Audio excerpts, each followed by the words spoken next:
Hello, and welcome to Doobies with Doug. I'm spending a day in the house.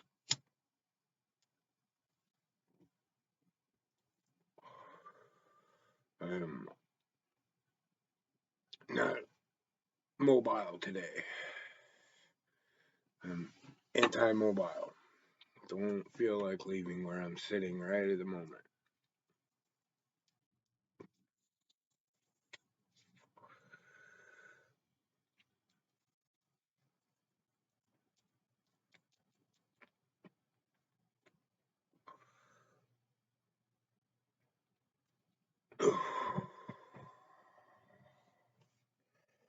Got some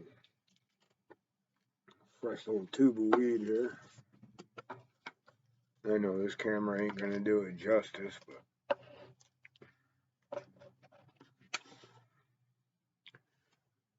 about what the average nugget of it looks like. Pretty crystally. Pretty dank. At 22%.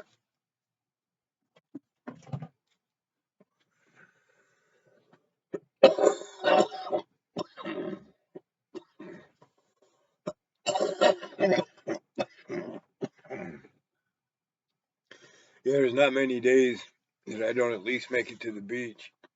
And that may still go by this afternoon, but I'm just not feeling it. Not feeling moving. I've just been sitting around smoking pot, playing guitar, playing my flute,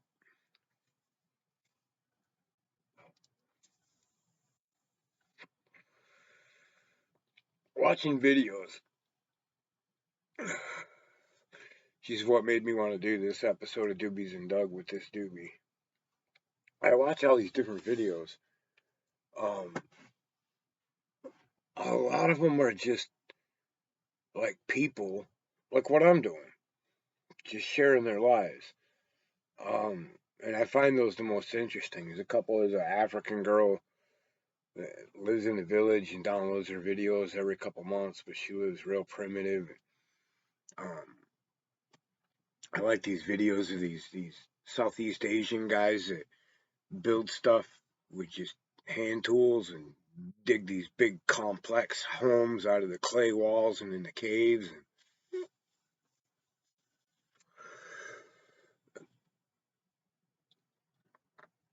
And just people doing shit. I mean, it doesn't necessarily even have to be something I'm interested in. I must have watched 100 videos of people pouring these acrylic paints and then smearing them in different ways with different objects and doing all these trippy things with chains where you smear dots around and you spin things and peel things. It's just crazy patterns. And, I watch a bunch of screen printing stuff and a bunch of glass blowing videos, a ton of those. The Corning. If you like watching glass blowing at all, the Corning Museum has an excellent collection of glass blowing stuff. And it's almost all soft glass working out of a kiln. But they do some torchwork glass workshops too. You just gotta look through their site. All their stuff's online. It's awesome. Plus they do live shows. I don't watch the live shows because it's a long enough process that I watch it on. I go into the options and turn the speed up to double so everybody talks like a chipmunk. But I don't have the patience. Just about everything I watch on double speed now, unless it's a music video or something like that.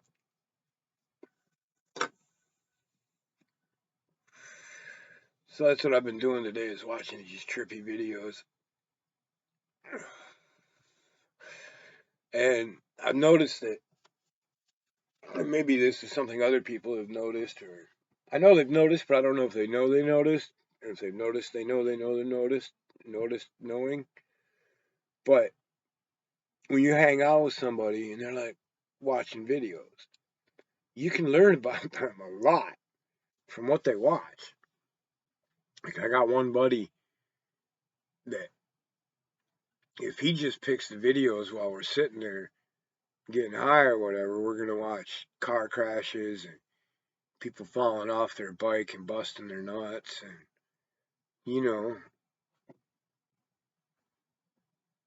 idiot driver compilations,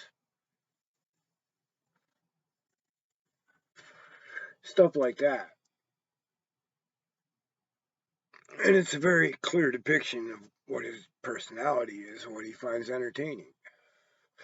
He's constantly creating his own catastrophes in life. Um, I have other friends that all they do on the YouTube is listen to music. And for various reasons. Some of them are just obsessed with perfecting their craft, they're musicians. And others are just escaping into that world of music, which is completely understandable. Um, but again, it says a lot about their personality. When I'm watching music videos, most of the time it's something in the background and I'm doing something else while I got a video on of a live concert or something. But I watch a lot of instructional videos and I sit with my little shitbox guitar and try to pick along and learn some shit from it while I'm doing it. I'm not going to learn what they're teaching me, but I'm going to go, oh, that's cool what he just did. And I'm going to do that for a couple hours.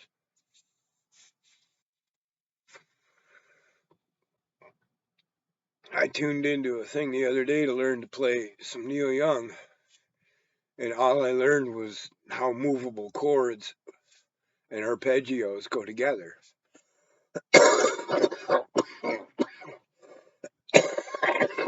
And to translate that into normal talk, I can just make a chord like a normal chord, move it up and down the neck, and play the strings one at a time and make a melody that way. And I didn't need to know all this shit the dude was teaching about the E beige, 7 major minor, transpose, this, that, other thing. I just had to look, see what frets he was playing it on, and know the chord, and then listen to the song, and I could figure it out from there. Um, so there's so much knowledge out there.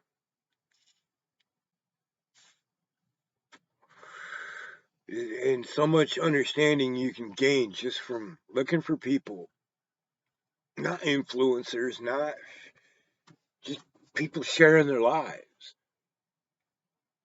There's so much talk about how the internet is taking away interpersonal relationships, and I disagree. It's a tool like any other tool, and you can use it to build interpersonal relationships that you never would have without it.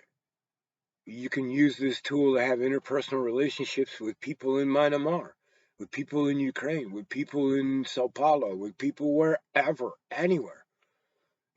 You want to have personal relationships with anybody, just post a bunch of fucking opinions. You'll have half the fucking world showing up to argue with you. Okay? So, this tool that we have that's come about, that I was blessed to watch go from science fiction to reality. Because when I was a kid, the stuff I was reading about in science fiction books is what we're doing now. Um, to watch this happen, I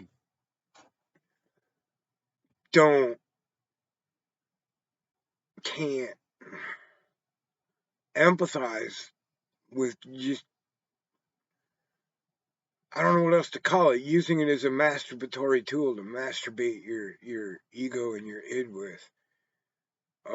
Whether it's actual sexual masturbation or intellectual masturbation or music masturbation or whatever it might be. If you're not using this tool to build the things in this world that you want to, what are you doing? I mean, I think cat videos are cute too. The thing with the cucumbers is funnier fuck. But vast majority of what I do with this tool is to share.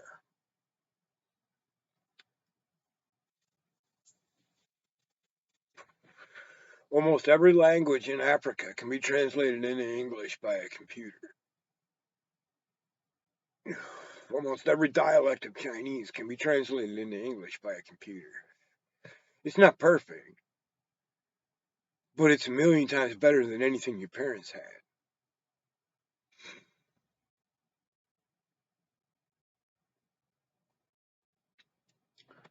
Um,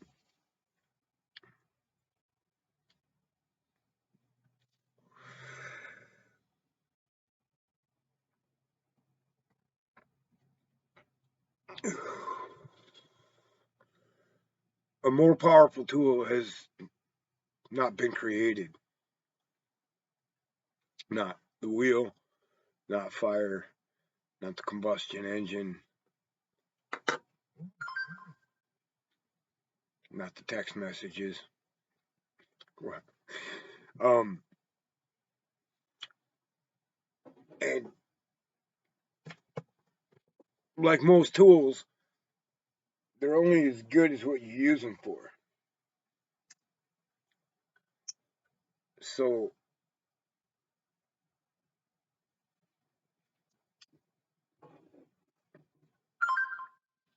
um, be conscious of that,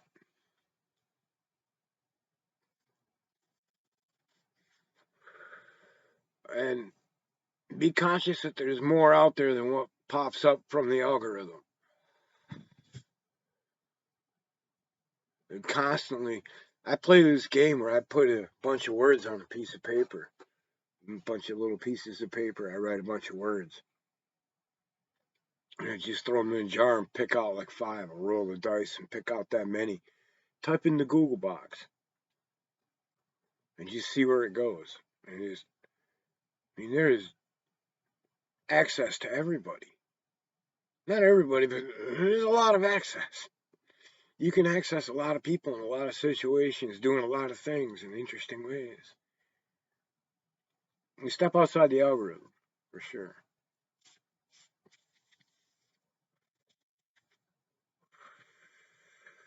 I watched like 3 hours worth of videos last year on these people who are using plastic bottles filled with sands to build houses. And that was the only two ingredients of the house was sand and plastic bottles.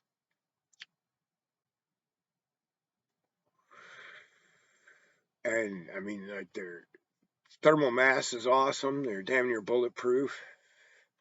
They last for quite a while. That led me to people that build boats out of plastic bottles. Literally, Gatorade bottles, juice bottles, soda bottles. Build boats out of them, live on them, fish on them, transport with them.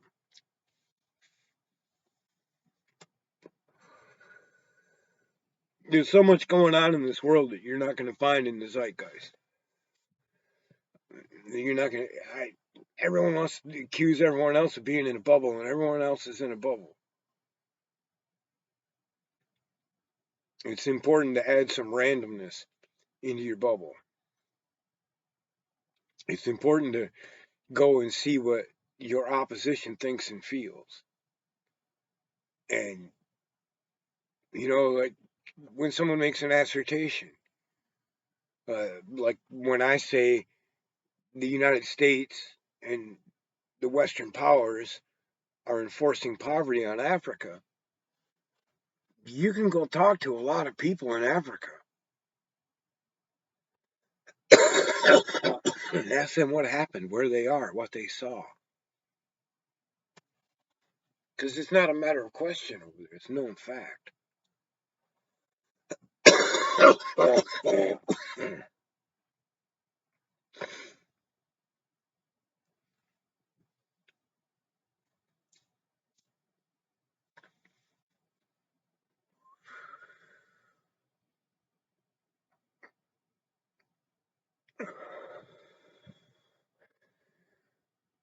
I can't overemphasize how powerful this tool is. Imagine going back to my dad when he was 15 years old and tell him that I have a thing in my pocket that'll take a better picture than any camera in existence today. In his age, when 15 years old, was 60, 1958, 50, I don't know, whatever, 50s, 60s, right? Tell him I have a computer in my hand that has a better camera than any camera on Earth, other than maybe NASA, that has 64 gigs of RAM, 8 gigs of RAM, whatever the hell all the numbers are on this. You just run the numbers down. He would tell me I was stark raving fucking mad that it was going to take humans 100 years to develop that type of computing power. My dad was a computer engineer.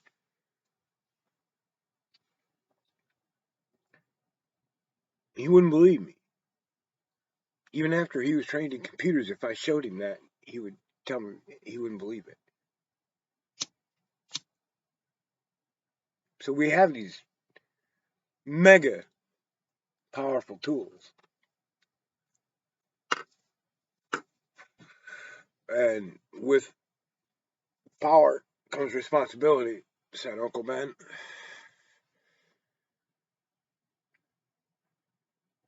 Moral imperative is how Stephen Gaskin phrased it. To use that tool in a positive fashion.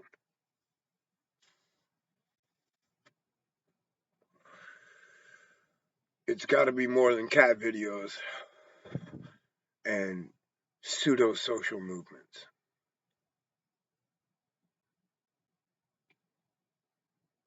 Okay.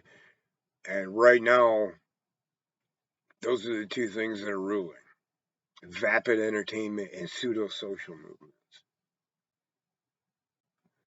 The powers that be figured out a long time ago that if they control the narrative of what the social movement is, the social movement never moves forward. That's why we're still trying to demand equal rights 246 years after the Constitution was ratified. Because they're working against it the entire time. And they're controlling the false narrative of what constitutes a social movement.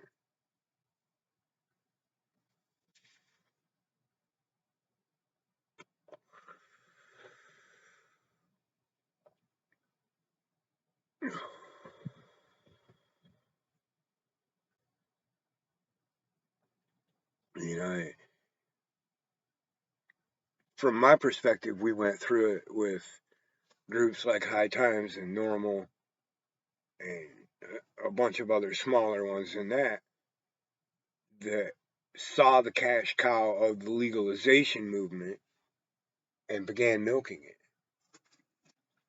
And milked it for 40, 50 years without doing anything more than raising awareness. That's really all they did. Groups like that. It was other groups that went balls to the wall and did the magic tricks, the litigation, the supporting and electing of cannabis-friendly politicians, local, state, so on and so forth. You know, Normal didn't pay for any of that. Neither did High Times. And I can't put a number on it, but the largest portion, the largest bandwidth of money flowing into the legalization effort was going into groups like that.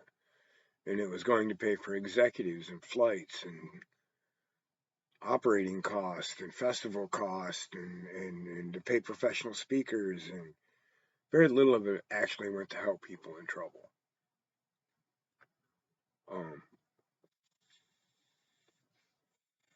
And that's because somebody else was controlling the narrative, controlling the conversation. And in High Times, and Normal and all of them stuck to the official narrative of what the argument was. And because of that, the argument just kept going back to the original law as it was written, and Normal couldn't move it. They couldn't budge it because of the way they were going about it. Whereas Americans for Safe Access realized that the root of all legislation is based on evidence. The evidence that was put forth to put cannabis on Schedule 1 was fucking ridiculous. That's the only way to describe it. It was fucking ridiculous. One little small group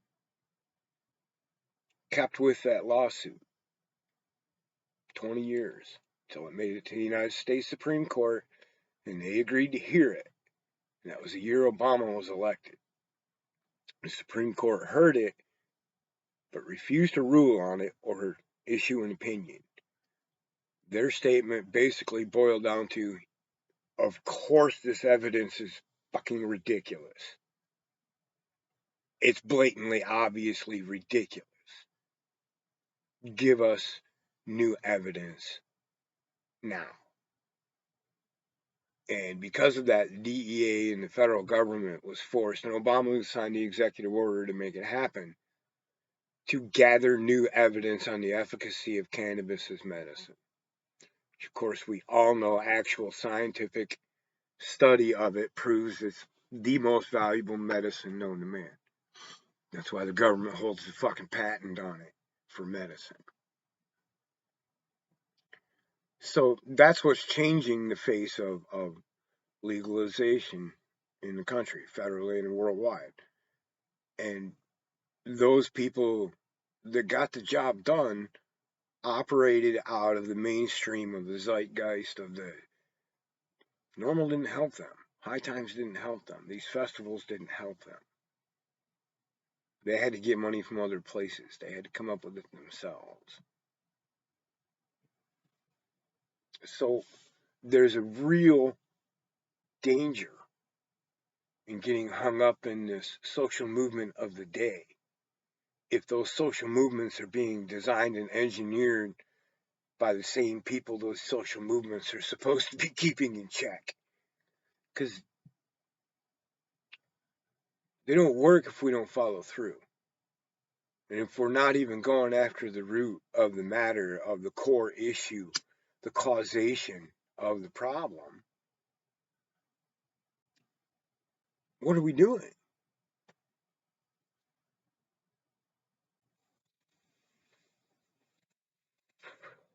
Our system of government is corrupt.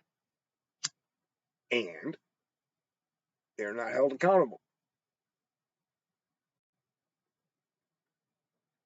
That is present all the way from the President of the United States right on down to the beat cop.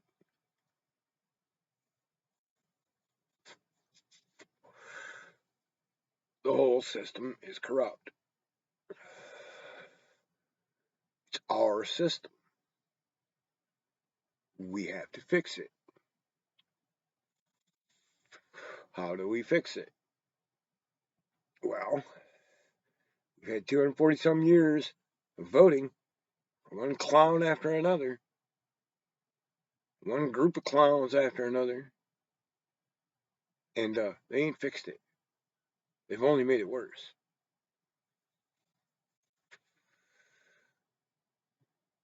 So how do we fix it? We know politics and the political system is not going to work.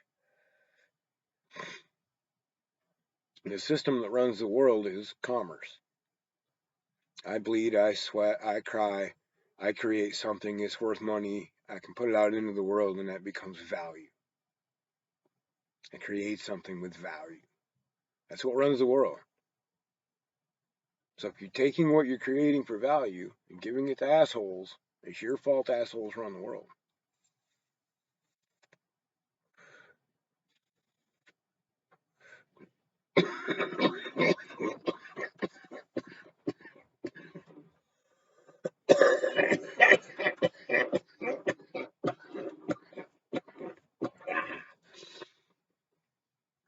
And in this day and age of endless information, it's important In fact, it's imperative, morally, to do your due diligence.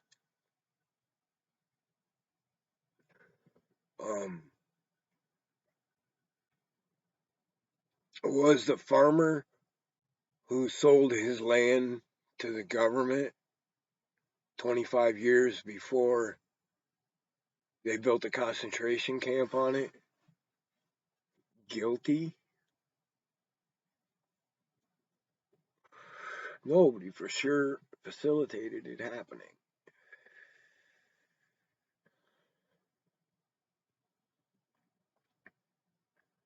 So until we can force this system to reflect the kindness that we all prefer, we're just going to burn. And the only way that we can do that is to do our due diligence and only take part in things that are kind and sustainable.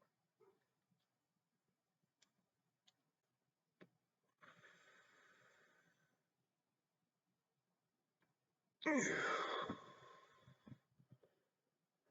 went to a doctor once about my eating disorder. And we talked about it a couple different times, and he took a bunch of tests. And then one time I explained it to him, how it works, why it works the way it works, and why I didn't think he could help me.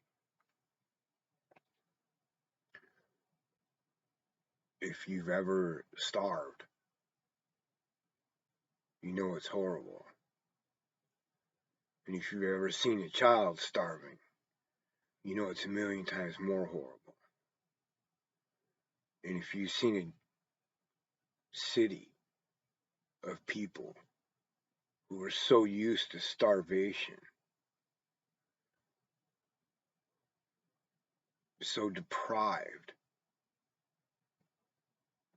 so unevolved, literally, it's hard to fucking eat. It's hard to be in America. It's hard to be anywhere where there's all of this extra.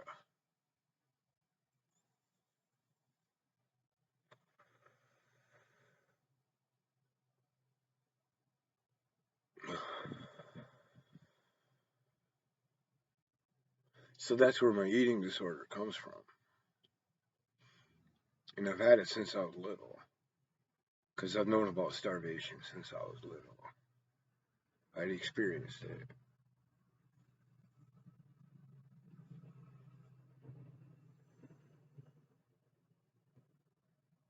If we had dropped dollar for dollar food, books, shelter building materials, internet capabilities, hospital capabilities, antibiotics on Afghanistan as we did bombs and bullets and guns and young men's lives, we would have improved the quality of life for everybody on the planet.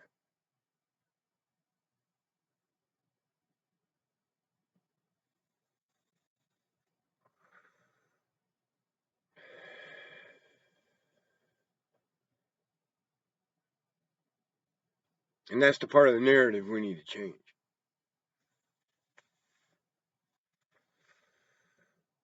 Buddha says if you want to live in a rich neighborhood, give everything you own to your neighbors.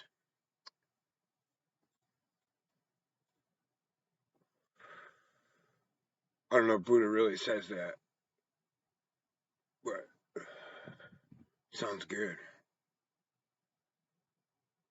And what we spend on war and destruction, if we spend on helping people, we would be so revered by every last human on earth that no one would dare to even speak ill of us. That's how much money we spend on death and destruction. We could single-handedly save the human race from suffering. for less than half of what we spend on death and destruction. We could do it just for what we spend on sports. We could end starvation in all of Africa 4 or 5 times over. End it. Not just alleviate it, not just deliver a bunch of food to, put systems in place that would end starvation for a tenth of what we spend on sports in this country in a year. I did the math just recently because there's been a bunch of this stuff about the budgeting of what it would take to eradicate starvation in certain countries. And we could eradicate starvation in Brazil with what we spend as Americans on dildos.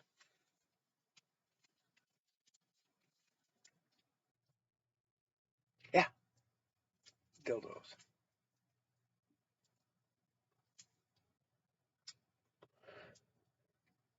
We could put in enough farms with irrigation, sustainable irrigation, in Ethiopia to end the famines there for what we spend growing grass in California for our yards.